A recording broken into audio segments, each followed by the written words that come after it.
Hello friend, this is again Anushka Rajput here. Welcome to my YouTube channel medicos learning. तो आज हम discuss करने वाले हैं टारगेट हाई के क्वेश्चन जो रह गए हैं. ठीक है, तो जो फर्स्ट क्वेश्चन आप स्क्रीन पे देख पा रहे हैं वो है the long term effects of prolong diet that contain two little calcium would include. कि हम बहुत लंबे समय तक क्या कैल्शियम का इंटेक अच्छे से नहीं कर रहे हैं तो हमारी बॉडी पे क्या साइड इफ़ेक्ट आएंगे या क्या प्रॉब्लम हो सकती है. फर्स्ट है हमारे पास option increase calcitonin secretion. Calcitonin जो हार्मोन है वो बढ़ जाएगा. बी है increase thyroid hormone secretion. C है डिक्रीज बोन थिकनेस. और डी है एक्रोमीगैली. ठीक है, तो कैल्सिटोनिन तो तब बढ़ता है जब ब्लड में क्या है कैल्शियम बढ़ जाए और उसको शिफ्ट करना हो बोन के लिए तब बढ़ेगा. थायराइड हार्मोन मेटाबॉलिज्म में बढ़ता है. ठीक है, बोन की थिकनेस डिक्रीज हो जाएगी, ये बिल्कुल सही है. एक्रोमेगैली क्या है, बोन का डिसऑर्डर है जो ग्रोथ हार्मोन ज़्यादा होने की वजह से जो हमारी बोन्स हैं वो क्या ज़्यादा लंबी हो जाती हैं. तो इसका करेक्ट आंसर है हमारे पास option number C. Next question है हमारे पास the clinical manifestation of fracture include.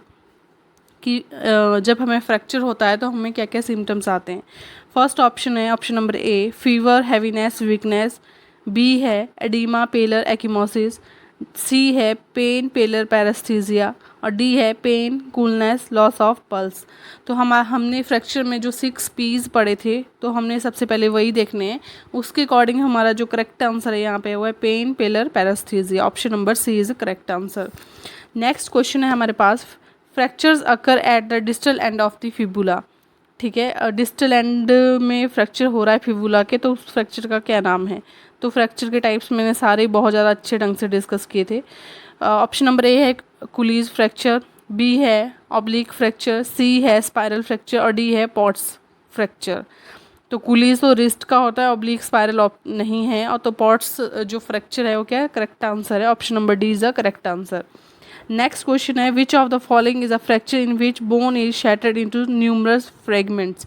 कि ऐसा कौन सा फ्रैक्चर है जिसमें जो हमारी बोन है वो क्या है बहुत ज़्यादा फ्रेगमेंट्स में क्या है टूट जाती है. तो ऑप्शन नंबर ए है displaced fracture. Option number B है avulsion fracture. Option number C comminuted fracture. Option number D क्या है स्पायरल फ्रैक्चर. तो इसका सही आंसर है हमारे पास कम्युनिटेड फ्रैक्चर, क्योंकि उसी में हमने पढ़ा था कि एक सिंगल बोन में क्या मल्टीपल फ्रैक्चर होते हैं और बहुत ज़्यादा डिस्प्लेस्ड शैटर्ड हो जाती है जो बोन होती है. नेक्स्ट क्वेश्चन है हमारे पास a bone fracture resulting in an open wound through which open fragments usually protrude is known as. Open fracture होगा ऑब्वियसली, पर ऑप्शन के अकॉर्डिंग देख लेते हैं. ऑप्शन नंबर ए है simple fracture. Option number B है buckle fracture. Option number C है compound fracture. और ऑप्शन नंबर डी है हमारे पास कंप्लीट फ्रैक्चर. तो हमें पता है कि जो ओपन फ्रैक्चर है उसको ही हम कंपाउंड फ्रैक्चर बोलते हैं. तो उसका सही आंसर है हमारे पास यहाँ पे C. Option number C compound fracture. Next question है all of the following are the causes of pathological fracture except. कि सारे क्या है कॉजेज है पैथोलॉजिकल फ्रैक्चर के, कौन सा नहीं है वो बताना है. ऑप्शन नंबर ए है हमारे पास ऑस्टियोपोरोसिस.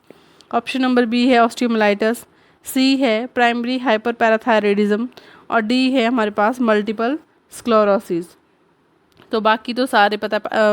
ऑस्टियोपोरोसिस तो मोस्ट कॉमन कॉज है. ऑस्टियोमाइलाइटिस भी ठीक है. प्राइमरी हाइपर पैराथायराइडिज्म ठीक है, ज़्यादा पीटीएच बनेगा ऑब्वियसली, ये भी है. तो option number D is the correct answer multiple sclerosis. Next question है complication of the fracture healing include. First option number A है fibrous union non union should. Option number C pseudo arthrosis. Option number D है हमारे पास all of the above. तो क्या जो option number A है उसका मतलब है फाइब्रस यूनियन होता है कि सिर्फ वहाँ के जो स्कार टिश्यू हैं वो क्या हील हो रहे हैं, बोन क्या हील नहीं हो रही है. नॉन यूनियन मतलब फ्यूज़ ही नहीं हुई है बोन, है ना. सुडो आर्थरोसिस सेम, बोन मतलब फ्यूज़ नहीं हुई है, कोई भी सर्जरी हो गई या कोई भी इंजरी होगी उसके बाद बोन क्या है सही तरीके से फ्यूज़ नहीं हुई है.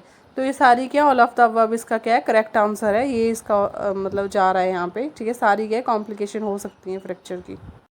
नेक्स्ट क्वेश्चन है हमारे पास what type of fracture is green stick fracture. ठीक है, ऑप्शन नंबर ए है complete fracture. Option number B है इनकम्प्लीट फ्रैक्चर.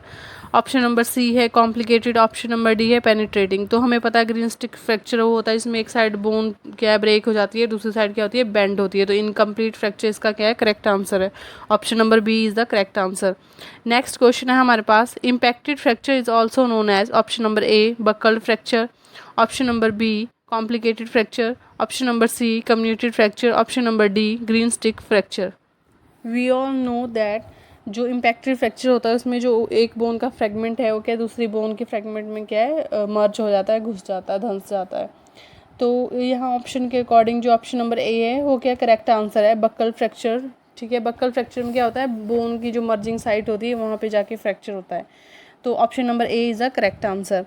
नेक्स्ट क्वेश्चन है हमारे पास, which of the following term is use for the fracture in which the broken bone causes damage to the other organ और structure. ठीक है, हमने ऐसी term define करनी है जो कि जिसमें जो ब्रोकन बोन है, ठीक है, वो किसी ऑर्गन को या किसी स्ट्रक्चर को क्या कर रही है, डैमेज कॉज कर रही है। फर्स्ट है comminuted fracture, option number B है complicated fracture, option number C है buckle fracture, option number D है कंप्लीट फ्रैक्चर। तो हमें पता है जो ओपन फ्रैक्चर होता है उसमें ऐसा होता है कि है ना एक ऑर्गन, एक बोन जब एक ऑर्गन को क्या डिस्प्लेस कर सकती है। तो option number B is a correct answer, और कॉम्प्लिकेटेड फ्रैक्चर जो कि क्या है ओपन फ्रैक्चर है हमारे पास।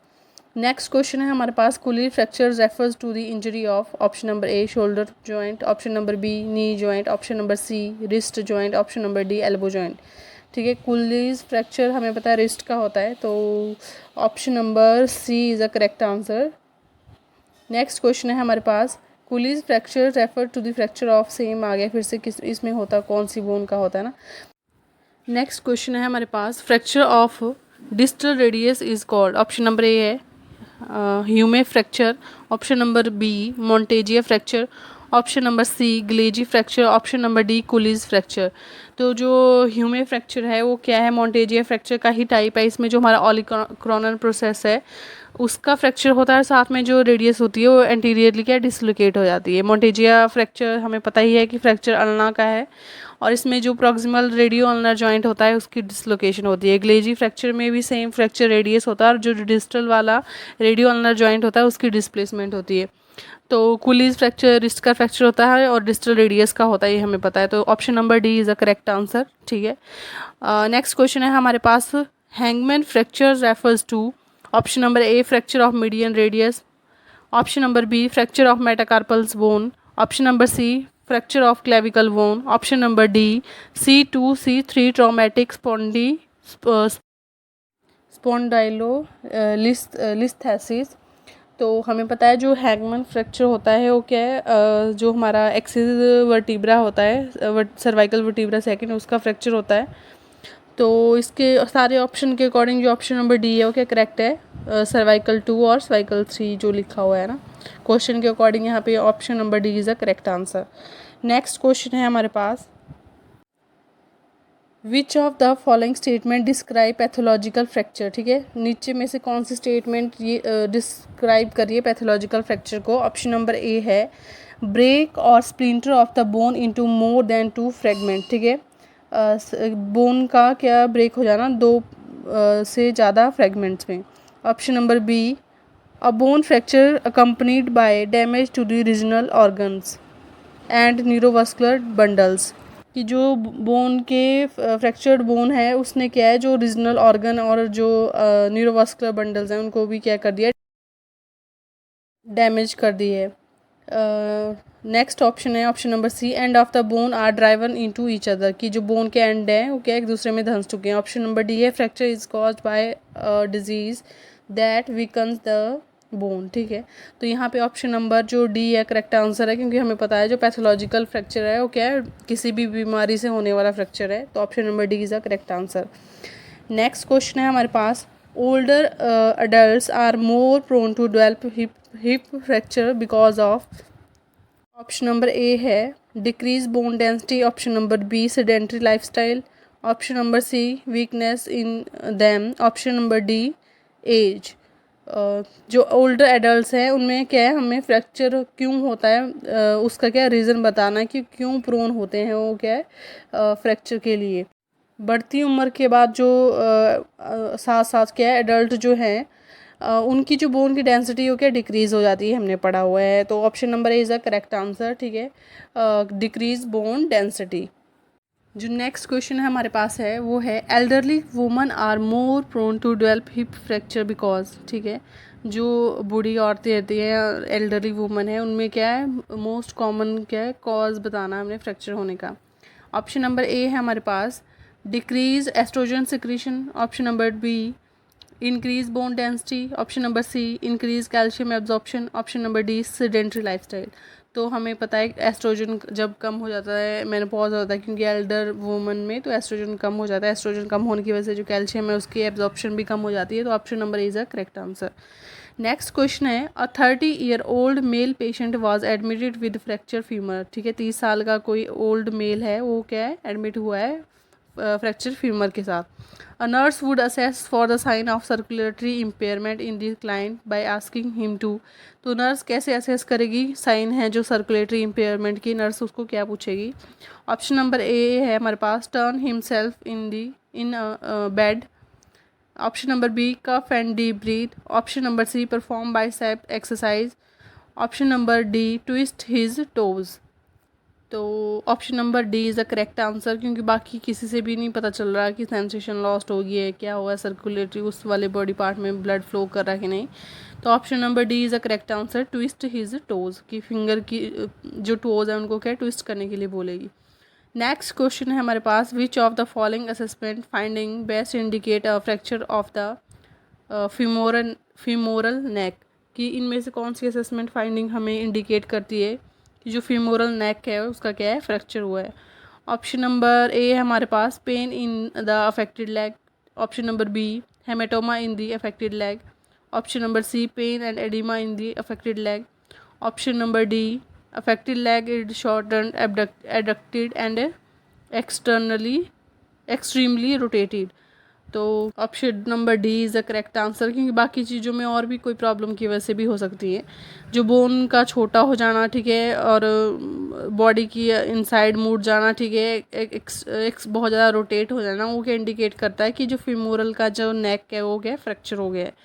नेक्स्ट क्वेश्चन है हमारे पास a life threatening condition that can develop after a fracture of the femur is, life threatening ऐसी कौन सी कंडीशन है जो फ्यूमर के फ्रैक्चर के बाद क्या डेवलप हो सकती है। Option number A atelectasis, option number B pneumonia, option number C nerve damage, option number D fat embolism. तो ये तो हमने बहुत ही डिटेल में डिस्कस किया है, ऑप्शन नंबर डी है ना फैट एम्बोलिज्म, क्योंकि जब लॉन्ग बोन फ्रैक्चर होती है तो फैट एम्बोलिज्म होने के चांसेस होते हैं। नेक्स्ट क्वेश्चन है हमारे पास complication of fracture is, option number A nerve injury, option number B fat embolism, option number C soft tissue injury, option number D all of the above. तो इसका सही answer all of the above होता है कि nerve भी इंजर होती है, soft tissue भी इंजर होती है, फैट का भी एम्बोलिज्म होता है। तो option number D is the correct answer. Next question है हमारे पास Colles fracture refers to all of the following except, ठीक है, इनमें से कौन सा नहीं है, ठीक है, वो बताना है हमें।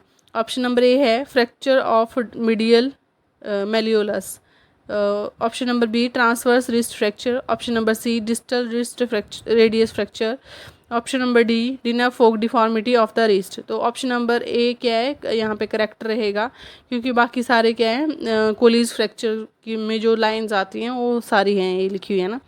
नेक्स्ट क्वेश्चन है हमारे पास फ्रैक्चर ऑफ द मेलियोलाई और lower end of the fibula is known as, option number A Colles fracture, option number B Pott's fracture, option number C Jones fracture, option number D Jefferson fracture. तो जो option number A Colles तो wrist का होता है, ठीक है, option number जो सी होता है जोन्स फ्रैक्चर जो होता है वो होता है हमारे पास फ्रैक्चर ऑफ फिफ्थ मेटाटार्सल का फ्रैक्चर, तो ये भी तो नहीं है। ऑप्शन नंबर डी है जेफरसन फ्रैक्चर, जेफरसन फ्रैक्चर तो हमें पता है कि जो एटलस होता है सर्वाइकल फर्स्ट उसका फ्रैक्चर होता है। तो option number B is the correct answer यहाँ पे है ना, पॉट्स फ्रैक्चर को है जो लोअर एंड होता है जब फिबुला का फ्रैक्चर। तो नेक्स्ट क्वेश्चन है fracture of the base of the first metacarpal bone which extend into the carpometacarpal CMC joint is known as, ठीक है, बोन फर्स्ट जो मेटाकार्पल है उसके बेस में अगर फ्रैक्चर हो रहा है और वो एक्सटेंड कर रहा है कार्पो मेटाकार्पल जॉइंट तक, तो उस फ्रैक्चर का नाम बताना है हमें।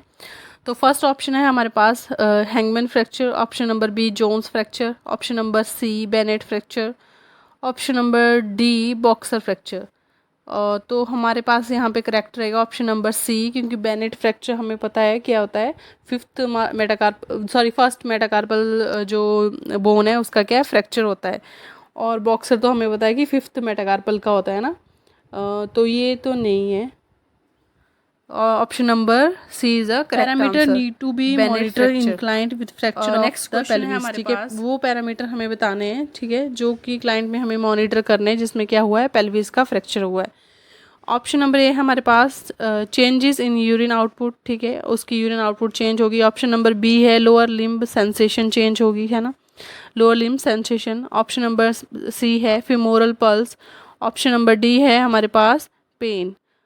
तो जब पेल्विस का फ्रैक्चर होता है, हमें पता है कि जो बावल और ब्लैडर है उस पर ध्यान देना होता है, तो इसमें करेक्ट आंसर जाएगा हमारे पास चेंजेस इन यूरिन आउटपुट। वो क्या हमने मॉनिटर करना है कि ब्लैडर में तो कोई प्रॉब्लम तो नहीं होगी, है ना, साथ साथ में।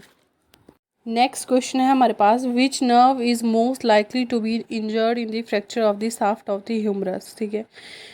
ह्यूमरस बोन का फ्रैक्चर हुआ था, कौन सी नर्व क्या है अफेक्ट होगी। ऑप्शन नंबर ए है median nerve. Option number B है musculocutaneous nerve. Option number C है रेडियल नर्व और ऑप्शन नंबर डी है डाइनर नर्व। तो रेडियल और मीडियन तो नहीं होगी, सॉरी मीडियन तो नहीं होगी, रेडियल इसका क्या है करेक्ट आंसर है, ऑप्शन नंबर सी। क्योंकि जो मीडियन होती है तो कार्पल्स बोन को क्या है अफेक्ट करती है। नेक्स्ट ऑप्शन है हमारे पास, क्वेश्चन है हमारे पास manual manipulation of dislocated shoulder joint is known as, ठीक है।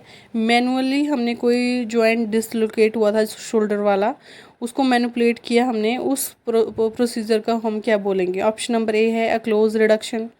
ऑप्शन नंबर बी है हमारे पास open reduction. Option number C है internal fixation. Option number D है हमारे पास एक्सटर्नल फिक्सेशन। तो इसका करेक्ट आंसर जाएगा क्लोज रिडक्शन, क्योंकि हमने कोई सर्जरी यहाँ पे नहीं की है, ठीक है।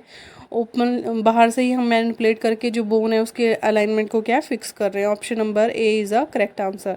नेक्स्ट क्वेश्चन है healing following fracture to the distal shaft of the humerus is indicated by, ठीक है। कि जो फ्रैक्चर है वो क्या डिस्टल साइड से ह्यूमरस की है हील हो रहा है, उसका क्या कैसे पता चलेगा। ऑप्शन नंबर ए है formation of callus. Option number B है formation of keloid. Option number C है हमारे पास formation of scar. Option number D है प्रेजेंस ऑफ अ कॉन्ट्रैक्चर। तो ऑप्शन नंबर ए, ठीक है, फॉर्मेशन ऑफ अ कैलस या केलोइड बनता है, ठीक है, ये यहाँ पे करेक्ट रहेगा क्योंकि हमने बोन हीलिंग क्या है पढ़ी है। Option number A is a correct answer. Option number next question है हमारे पास correct regarding open reduction and internal fixation. ORIF एक सर्जरी थी, उसके रिगार्डिंग सही कौन सी बात है वो हमें बतानी है। ऑप्शन नंबर ए है fast method of recovery. Option number B can use in all patient. Option number C adequate alignment is not obtained from CRIF or then ORIF will use. Next option है plaster of Paris can be used instead of ORIF. तो तो जो option number C है हमारे पास वो क्या है correct answer है, क्योंकि हमें पता है अगर हम क्लोज रिडक्शन करके इंटरनल फिक्स करेंगे उसमें सही अलाइनमेंट एडुकेट हुई या नहीं हुई हमें पता नहीं चलेगा, एक्सरे के बाद कंफर्म होगा। इसके बजाय कि हम ORIF कर रहे हैं पेशेंट में open reduction and internal fixation, उसमें क्या हमें हम अपनी नेक्ड आई से देख सकते हैं। तो option number C is a correct answer. Next question है हमारे पास neurovascular problem following fracture is indicated by, ठीक है, न्यूरोवास्कुलर प्रॉब्लम हो गई है फ्रैक्चर में, ये कैसे पता चलेगा। Option number A pain. Option number B है pulselessness distal to the injury. Option number C है पेलर। ऑप्शन नंबर डी है लॉस ऑफ मूवमेंट। तो इसका करेक्ट आंसर है हमारे पास pulselessness distal to the injury, की जहाँ पे इंजरी हुई है उस साइड उसकी जो डिस्टल साइड है वहाँ पे हमें क्या है पल्स फील नहीं होगी, तो हमें पता चल जाएगा क्या हो गया न्यूरोवास्कुलर प्रॉब्लम हो गई है फ्रैक्चर के बाद। नेक्स्ट क्वेश्चन है हमारे पास diet of fracture patient should be rich in. Option number A calcium. Option number B potassium. Option number C vitamin C. Option number D sodium. तो हमें पता है कि डाइटरी रिक्वायरमेंट में फ्रैक्चर हुआ है तो कैल्शियम ही सबसे ज़्यादा रिक्वायर्ड है, क्योंकि वही बोन क्या बनाने में हेल्प करेगा। तो option number A is a correct answer. Next question है हमारे पास bandage indicated in collar bone fracture, की कॉलर बोन का क्या फ्रैक्चर हुआ है उसमें कौन से टाइप की हम क्या है पेशेंट को बैंडेज लगाएंगे। Option number A capeline. Option number B spiral. Option number C figure of 8 splint. Option number D splint. तो फिगर ऑफ 8 यूज़ करते हैं हम कॉलर बोन के या क्लेविकल के फ्रैक्चर के लिए। तो figure of 8 splint, option number C is the correct answer. Next question है हमारे पास बोन हीलिंग से रिलेटेड क्वेश्चन है। In which of the following stages of the bone healing the bleeding occurs around the edge of the fracture bone and hematoma develops? Option number A stage 1, option number B stage 2, option number 3 stage 4 और option number 4 stage 3। तो हमें पता है कि first stage में ही होती है bleeding और स्टॉप भी उसी में होती है। तो option number A is the correct answer, ठीक है, हेमेटोमा स्टेज में, स्टेज 1। नेक्स्ट क्वेश्चन है bony callus formation takes place in which stage of the bone healing? Option number 1 stage 1, stage 2, stage 4, stage 3। तो इसको मैंने आपको एक टर्म से याद करवाया था, हे गर्ल कॉल मी रेमो। तो कैलस फॉर्मेशन कॉल सी थर्ड स्टेज है, तो ऑप्शन नंबर थर्ड हमारे पास क्या है, सही रहेगा। तो ऑप्शन नंबर जो डी है वो बता रहा है स्टेज 3। तो जो स्टेज 3 है उसमें क्या है, कैलस की फॉर्मेशन होती है। Option number D is the correct answer. Lamellar जो बोन डिपोजिशन है वो क्या होता है, जब बोन क्या है मैच्योर हो जाती है और उसमें जो हैवर्सियन सिस्टम वगैरह वो भी डेवलप हो जाता है, उसको बोलते हैं लेमिलर बोन हम। तो जो रिमॉडलिंग स्टेज है, ठीक है, उसमें हमने बताया था कि बोन क्या हो जाती है, मैच्योर हो जाती है। तो ऑप्शन नंबर जो सी है हमारे पे यहाँ पे वो करेक्ट रहेगा, स्टेज 4 यानी कि रिमॉडलिंग स्टेज पे। नेक्स्ट क्वेश्चन है हमारे पास during bone healing process after a fracture bone remodelling begins approximately at ठीक है, फ्रैक्चर हीलिंग का जो प्रोसेस है फ्रैक्चर होने के बाद उसमें जो बोन की जो रीमॉडलिंग स्टेज है वो कब शुरू होती है? ऑप्शन नंबर ए है हमारे पास 7 डेज़, ऑप्शन नंबर बी है 14 डेज़, ऑप्शन नंबर सी है 18 डेज़, ऑप्शन नंबर डी है हमारे पास 28 डेज़। तो इसका करेक्ट आंसर रहेगा हमारे पास ऑप्शन नंबर सी 18 डे, है ना, 18वें दिन में, क्योंकि हमने वीक्स के अकॉर्डिंग क्या टाइम लिखा था। तो यहाँ पे करेक्ट आंसर जाएगा option number C. Next question है in the bone healing process granulation tissue formation takes place in? तो स्टेज 2 में होती है, क्योंकि हे गर्ल में जो जी है वो क्या स्टेज 2 है। तो option number A stage 1, option number B stage 2, option number C stage 3, option number D stage 4। तो यहाँ पे करेक्ट आंसर जो हमारा जाएगा वो जाएगा ऑप्शन नंबर बी, ठीक है, स्टेज 2। तो ये थे सारे क्वेश्चन बोन हीलिंग और फ्रैक्चर से रिलेटेड। अब जो कास्ट स्प्लिंट और ब्रेसिस के कुछ रह गए हैं जो मैनेजमेंट के क्वेश्चन है वो क्या है हम नेक्स्ट वीडियो में क्या डिस्कस करेंगे। तो आज के लिए इतना ही, ठीक है। मोर वीडियो के लिए चैनल को सब्सक्राइब करें, वीडियो को लाइक करें, ज़्यादा से ज़्यादा शेयर करें, ठीक है। कोई क्वेरी के लिए क्या है कमेंट करें या मैसेज करें, ठीक है। सो आज के लिए इतना ही, थैंक यू।